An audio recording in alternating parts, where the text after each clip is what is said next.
autores, ou o senhor escreveu a maneira de 400 autores, como escreveu como Humberto de Campos, como Guerra Junqueiro, como Antero do Quental, como Augusto dos Anjos?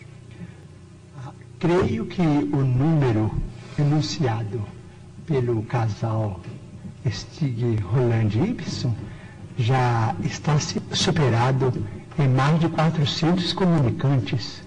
Eles escreveram a maneira deles, mas respeito o ponto de vista do senhor, como respeito qualquer homem de ciência que ainda não pôde aceitar, por exemplo, o realismo da mediunidade. Respeito muito, mas continuo acreditando que eles escreveram a maneira deles, porque em algumas centenas, vamos dizer mais de 3 centenas, destes 400 e tantos, hoje parece que quase 500, eu não tinha a menor ideia do que eles escreveram.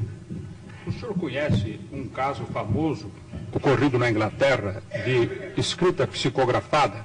Uma senhora de nome Travers Smith psicografou a obra de Oscar Wilde. E os meios literários ingleses não aceitaram como sendo uma obra psicografada de Oscar Wilde. Ainda mais, entre as minhas carreiras, além de jornalista, eu também tenho a de filosofia. E não me constam que obras tão complexas como a de Platão, a de Aristóteles, a de Santo Agostinho, a de Santo Tomás de Aquino, a de Descartes, a de Kant, a de Hegel, a de Nietzsche e a de outros filósofos e outros pensadores tenham sido psicografadas. Não seria por causa da dificuldade de psicografar essas obras? Hegel é quase impossível qualquer trabalho de psicografia. Bem, eu devo voltar um pouco ao nosso pensamento inicial para dizer ao senhor que desde 1931 a presença de Emmanuel em minha vida tem sido a presença de um professor. Ele tem corrigido minhas expressões, ele tem procurado melhorar o meu vocabulário, melhorar as minhas atitudes do ponto de vista verbal. E como o livro estava na frente da presença apagada que eu posso trazer, ele sempre teve muito cuidado em podar tanto quanto possível as minhas impropriedades, que eu sei que são muito grandes.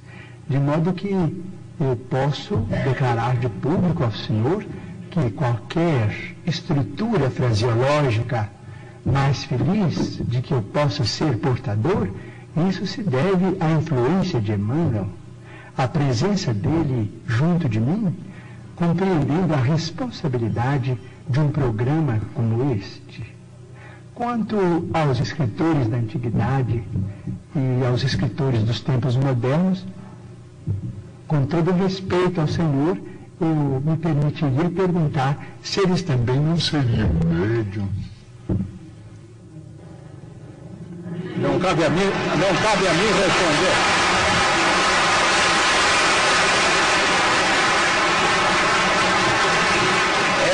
Esta é uma... Quem sabe? Este programa é de perguntas, não é de debates. Não é de debate, absolutamente. Apenas respeitando imensamente a Igreja Católica, em cujo seio formei a minha fé, mas respeito profundo e que eu devo declarar de público que nunca perdi e não quero perder. Então eu digo aqui de público, eu não conheço essas obras, mas gostaria de conhecê-las em português. Mas os espíritos amigos se referem, por exemplo, a 2 personalidades do angelógio católico que deveriam ser mais conhecidas em nosso ambiente cultural. Por exemplo, na latinidade, especialmente na língua portuguesa. Eu não conheço absolutamente nada. Eles se referem a Santa Brígida de Vadstena, ou Santa Brígida da Suécia, e a Santa Clara de Montefalco, na Itália, cujas biografias atestam a presença de mediunidades extraordinárias. a ponto de, diz Emmanuel, que Santa Brígida de Batistina deixou muitas páginas, vamos dizer, do ponto de vista de autenticidade, absolutamente psicográficas.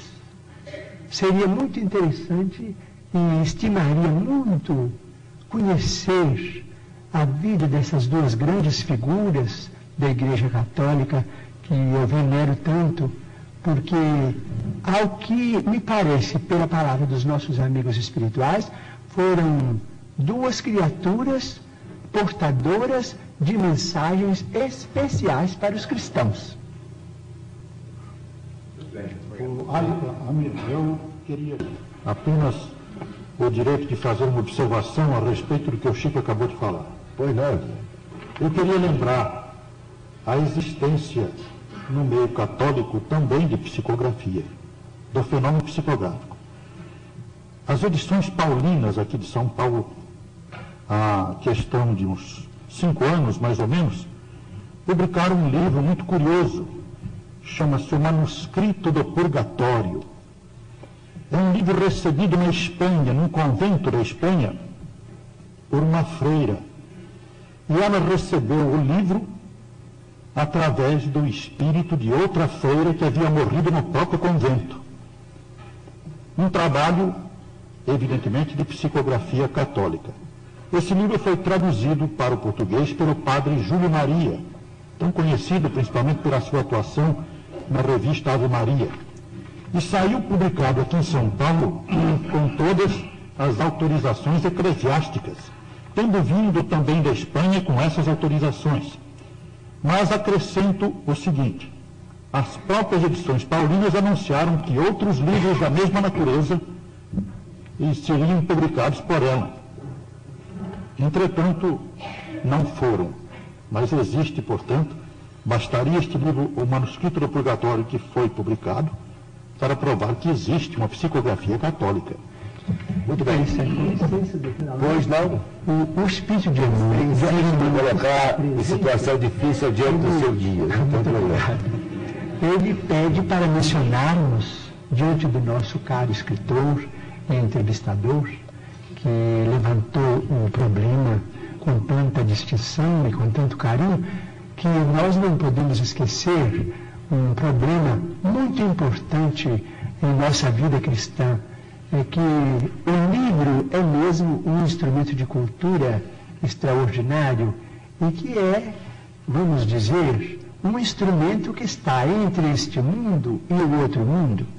É tão importante que o primeiro livro que veio para a humanidade, vamos dizer, é um livro do mundo espiritual, um livro de pedra, que foi os 10 Mandamentos.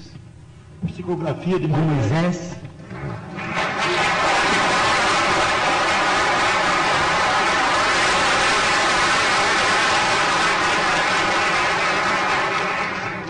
Espectadores de São José do Rio Preto, que assistem esta noite o Pinga Fogo, informam que dia 8 de agosto próximo, o Chico Xavier estará proporcionando à população daquela cidade uma tarde de autógrafo, às 15h30, não é, Chico? No Instituto Espírita Nosso Lar, em benefício do Lar do Vovô. Isto vai acontecer lá em São José do Rio Preto, no dia 8 de agosto vindouro. Certo, Chico? Certo. Tá? Certo, se Deus permitir. Ele vai permitir. Eli Alves com a pergunta seguinte. Eu queria saber agora o seguinte: os espíritas dizem que os renascimentos sucessivos da criatura humana têm por objetivo a sua evolução. Outras correntes espiritualistas, como os teosofistas, os messiânicos, também dizem que nós estamos no limiar de uma era de grande beleza, a era de Aquário, em que a humanidade será muito mais feliz. Eu gostaria de perguntar ao senhor o seguinte: se temos mais de uma dezena de séculos de evolução, se estamos no limiar de uma era de encontro da criatura humana consigo própria, como que o senhor explica as violências do mundo atual, como a guerra do Vietnã, a violência da sociedade de consumo? Isso, a nosso ver, não representa grande evolução da humanidade? Violência do mercado de consumo? A sociedade de consumo Ah, sim. e a violência